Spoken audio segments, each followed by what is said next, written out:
introduction, and thank you very much to Elite for the invitation to come and speak at this prestigious event in front of so many great people from the industry. Thank you very much. So I'm going to talk about a light at the end of the tunnel in the context of the overview of global polyolefins. So there we go. Thank you. I'm smaller than everybody else. Thank you.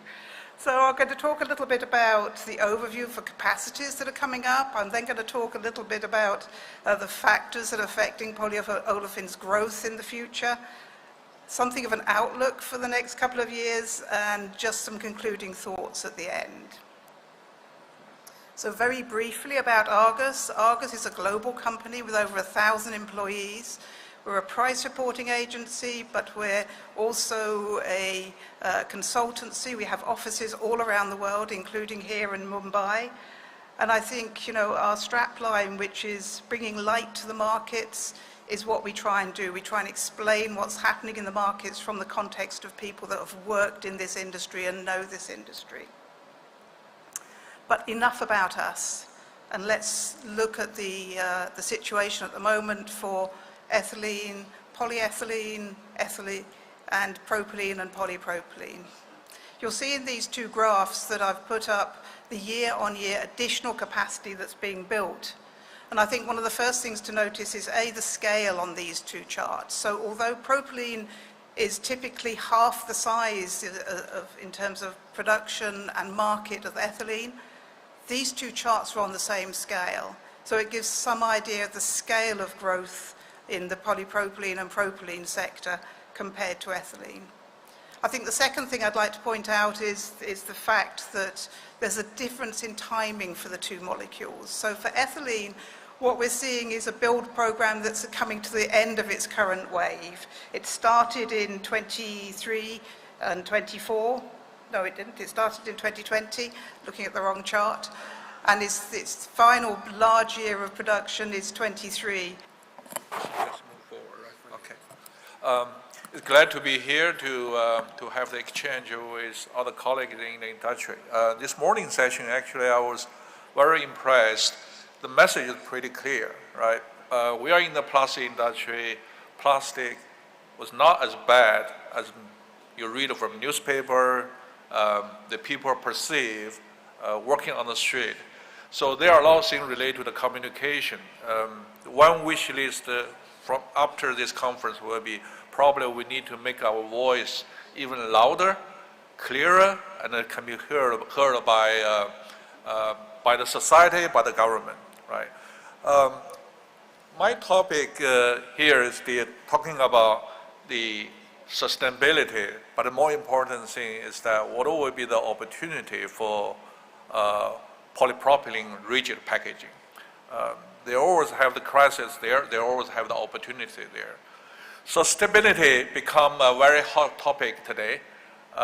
If you read a newspaper,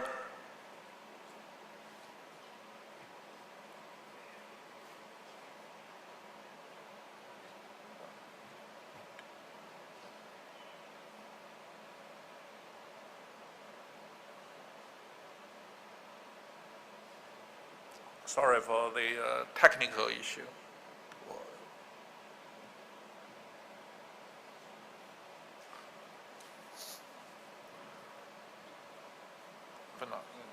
Oh, okay.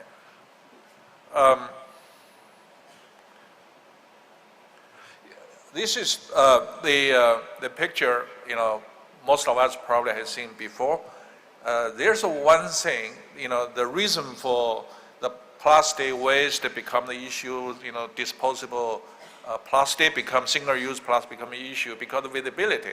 There are so many things happening there because this is visually possible, people can see, can be spread by social media, so become the big issue.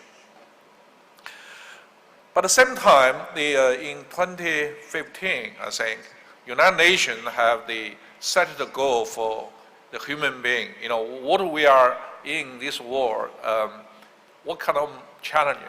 So there are 17 major challenges we are facing here. But if you look at this closely, actually each one are well connected There's no silver line, silver bullet can solve all the problem. So when we solve this problem, we got to look at the whole picture, right? I think first of all, I would like to thank Elite Plus as well as Nidhi Verma for giving this opportunity for us to share our perspective from SABIC HPP. Yeah, so I'm covering, I have 20 minutes, so I'm covering electronic segment, that is smartphone, then of course solar and then EV and sustainability as well, which I have added. If time permits, I will try to share. Yeah. Thank you. So I think moving on, the first slide, if you look at, this is more of imports and exports. If you look at plastics and articles, if you see, we are imports quite close to $20 billion, and then it's only 16% is what exports we do. If you look at what is that coming in, what is in for us, so if you look at, there are a lot of new technologies coming in, better products, of course, import substitutions, new applications, and then exports opportunity as well. So I will try to cover some of these keeping in mind. So some of the new technologies, new materials, some of these are one which I'm covering here. Changing gears from packaging, it's moving towards injection molding, high performance plastics. So if you look at, so this is the slide on electronic industry. If you look at the changing trends, if you have seen, most of us use smartphones today. There is a trend which is going to be different or probably something innovative. And you can see there are a lot of variables coming in, curved one, flexible one, all these are expected. Yeah. And the industry challenges, of course, we know a lot of data generation is there, data display, of course, transfer of data, and then also storage as well. Yeah. So if you look at what is in for plastics here, and if it needs, the expectation from the industry is to look at thinner, lighter, stronger, and then of course smarter and larger as well. So this is where I think the trend looks for plastics. Yeah.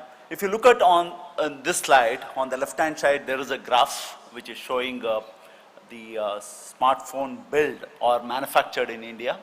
We are proud to say that India is the second largest smartphone manufacturers in the world, behind China. Thank you so much, sir. I hope, I think I'm the guy holding you from lunch, I guess. So I wish I could sing as well as Mr. Vagesh to wake you up. But Ramani, thank you. Sorry. It is not the session before lunch, so you can still sing. All right.